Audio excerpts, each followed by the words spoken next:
সুমন্ত বলছে এই অযোধ্যার যে রাজা আছেন সেই রাজার সারথি আমি। আচ্ছা সুমন্ত তুমি যাও গিয়ে রাজা মশাইকে বলো যে বিশ্বামিত্র মুনি এসেছে আপনার সাক্ষাৎ চাচ্ছে। তাই সুমন্ত সারথি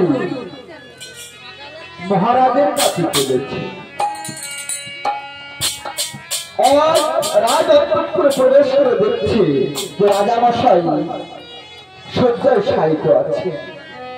কাছে গিয়ে বলছে মহারাজ ও সুমন্ত তুমি এসেছো, বলো কি বলতে এসেছো। রাজামশাই বিশ্বামিত্র মুনি আপনার সাক্ষাৎ প্রার্থী, তাই অযোধ্যার দ্বার প্রান্তে দাঁড়িয়ে আছে। আপনি কৃপা করে মনিবরের সঙ্গে সাক্ষাৎ করুন।